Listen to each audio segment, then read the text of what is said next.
All right. Hi, everybody. My name is Jaime. I'm a master's student at Carleton.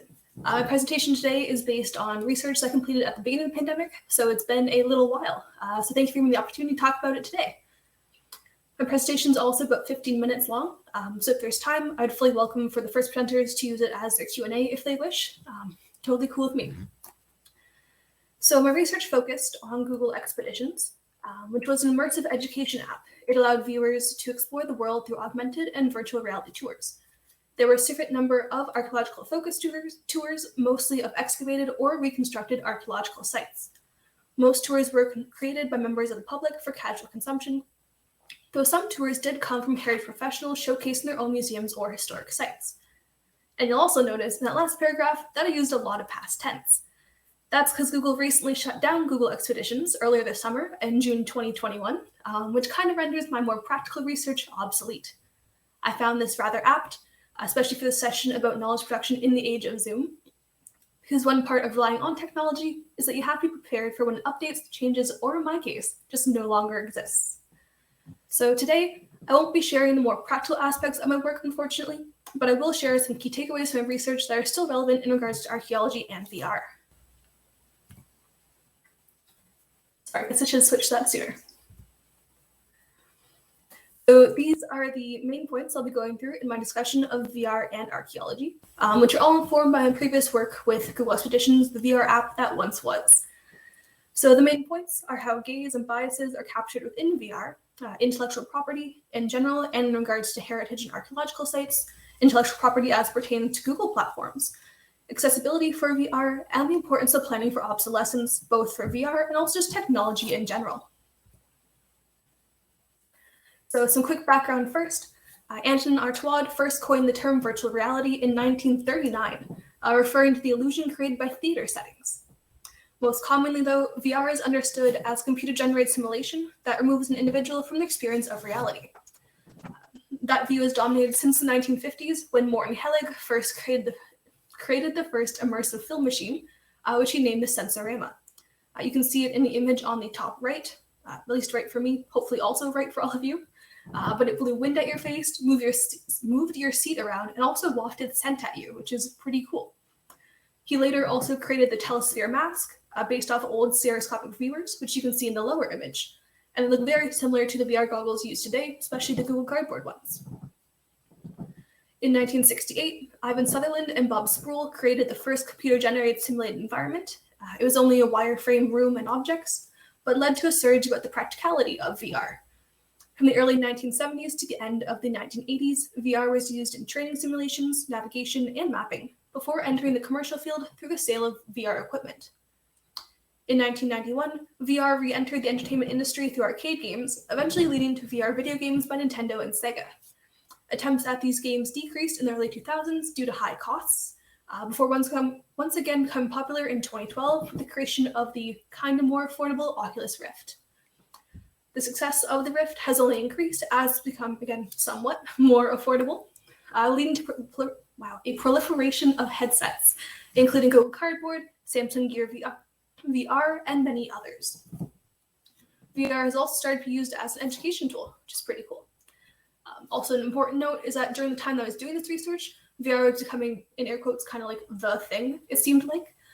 But with the pandemic and with the hesitancy among institutions to share personal equipment with multiple users, understandably, VR popularity has dramatically decreased over the course of the pandemic.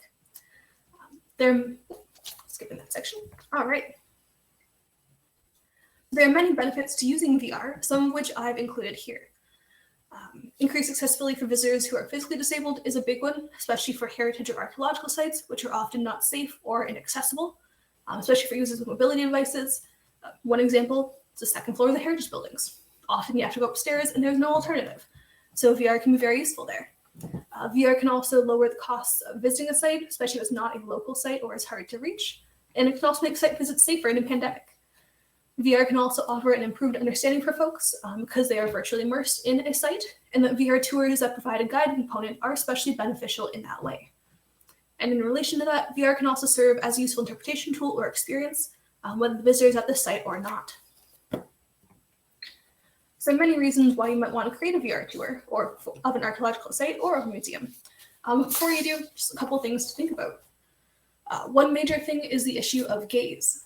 Termed in 1975 by Laura Mulvey in Visual Pleasure and Narrative Cinema, gaze refers to privilege and relations of power between the viewer and the viewee. Mulvey focused on the male gaze, but other theorists such as Mary Ann Doane, Ian Kaplan, Bell Hooks, and Peter Barzell added to her work and expanded the concept of gaze to include further critiques and also concepts of imperial gaze, oppositional gaze, and post-colonial gaze. And gaze has important implications in how knowledge is understood and consumed, especially in regards to VR. So in the case of archaeological sites and educational VR, privilege and the resulting gaze can affect how tours are made, what material is deemed important for inclusion in the tour, what artifacts are or aren't shown, and how the site is framed both visually and contextually. Especially if you're creating a VR tour of an indigenous archaeological site, it's super important to think about A, how your gaze or the tour creator's gaze changes the tour. B, making sure you have permission from appropriate communities to virtualize the site is also super duper important. And then C, ideally collaborating with the communities, but at the very least consulting and then compensating them for their consultation. The way that a lot of us, as white settlers and as institutionally trained archaeologists would see the site is likely to be very different than the ways that descendant communities would. And so while making the VR tour, it's incredibly important to make sure that we acknowledge our privilege and how its impact on our gaze and how we see the site changes that interaction and how that can be translated and embedded into the tour, and then continue to be perpetuated through use of that tour. Related to that are issues of access and ownership. In this quote by Scawanati, an urban Gigingaga, apologies, or Mohawk new media artist whose works focus on the indigenization of the virtual world's second life, says that in the past, when the camera was invented, who had that camera? It was generally white European men who came here. They came here, took our pictures, and then they told stories about us that were their version of who we are. And it took a long time before we started taking our own pictures. And by that point, the damage had been done, the stereotypes had been created. That was in a CBC interview, and it's a very relevant quote, especially for VR and archaeological sites.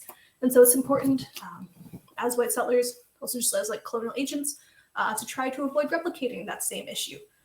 Ideally by acknowledging when we don't have the authority to virtualize Indigenous sites or make tours about Indigenous topics.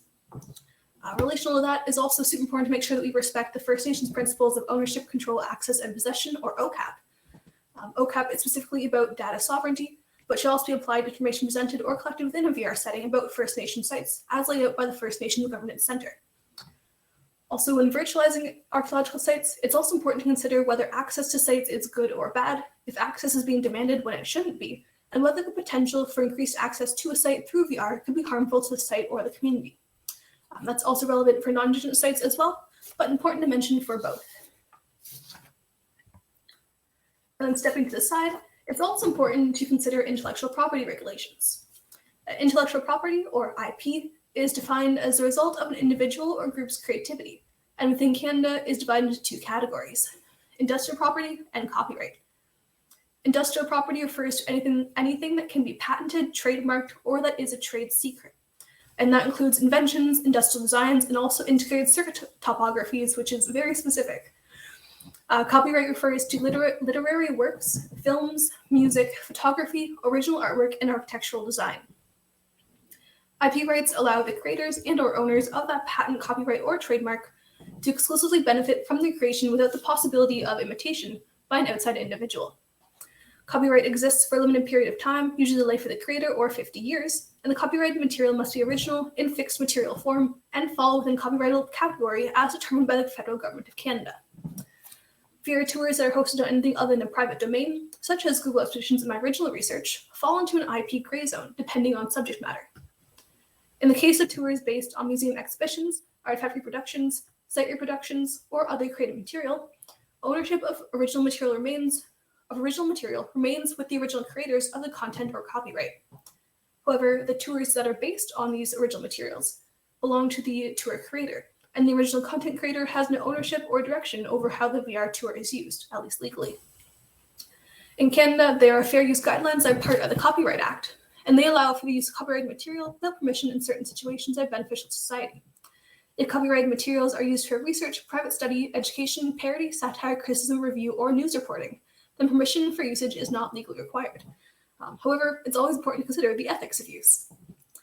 In the case of archaeological sites and heritage locations, IP protections become more complicated. Archaeological sites as a whole, along with individual artifacts, are not considered creative content as it pertains to the Copyright Act, at least as of 2012. There are several reasons for this, and first, that it's not possible to apply for copyright on the basis of someone else's work, regardless of whether the individual applying is a member of this related community or related to the deceased creator. Secondly, while individual artifacts may be considered creative, entire sites are not, considered to be the result of a group's creativity and so cannot be copyrighted. Most archaeological sites are also not in fixed material form, as they've been subjected to various taphonomic or post-formation processes and so don't return the original form they need for copyright. Sites that are also being excavated are also in a constant state of change, and so are not eligible for copyright either, which makes IP protection of sites and artifacts rather difficult. Then pulling a bit more from my now defunct research, when using any form of VR program or hosting service, it's also super important to read the fine print, especially in cases where IP can't be granted, like the heritage field often. In regards to Google and Google Expeditions, the Google terms of service state that users retain ownership of any IP rights that the user holds in that content. However, the terms of service also state that when an individual uses any Google service, a worldwide license, air quote, is given to use, host, store, reproduce, modify, create derivative works, communicate, publish, publicly perform, publicly displays, and distribute such content. That's of the 2020 terms of service.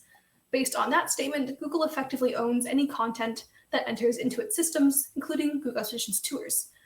Google has complete control over all content that's submitted to them, and there is no time limit or action limit to their ownership of that content. Given the complicated ownership of archaeological and cultural heritage remains in the eyes of the law, and the lack of copyright law in regards to reproductions of that site, this has potential to be problematic potentially. Currently, there's been no issues arising, but the lack of clear ownership regarding IP could be a cause for concern in the future. Next, I just want to quickly touch on accessibility. Accessibility is obviously important in all aspects of life, but in regards to archaeology and VR, is especially important when creating any form of public-facing educational material. By nature, most VR is super visual, which is great in the sense it's easy to create immersion and to express what a site looks like over time, but it's not great for anyone who is blind or low vision. While it can be hard to find programs or VR tour creation apps that are accessible for everyone, there are several ways that VR material can be adapted or augmented to meet the needs of as wide a population as possible. This can include described text or described images, auditory components such as an accompanying soundscape or audio tour, or a variety of other accommodations. Tech-wise, for users with low vision, Samsung recently released for Lumino, which offers a high contrast and zoomable VR experience through a mobile app that you connect to your VR device. Similarly, Microsoft released a toolkit for Unity about making VR experiences more accessible as well. Obviously, various ways of people who are blind or low vision are not the only accessibility considerations, but they are one area that's had some research into improving the accessibility of VR. There's also always the option of alternative formats that offer the same information in different ways that are best suited to a specific demographic. Alternative formats can be quite useful, especially if you have an assortment of auditory, visual, physical, or text options available to visitors. Lastly, I just want to mention the importance of planning for obsolescence. It's not something that was in my original work because I had no idea the Google Expeditions was going to be gotten rid of entirely, but it is important. Whether it's like future-proofing your work or saving it in as many formats as possible and in as many places as possible, it's always good to make sure that you have a plan for when the technology or the hosting platform you're on suddenly decides that its time is over. Otherwise, you have research that's obsolete, or a tour you can't use, or a tour that just no longer exists. And that is the end of my presentation today. So I just wanted to say thank you all for coming, and I appreciate your attention.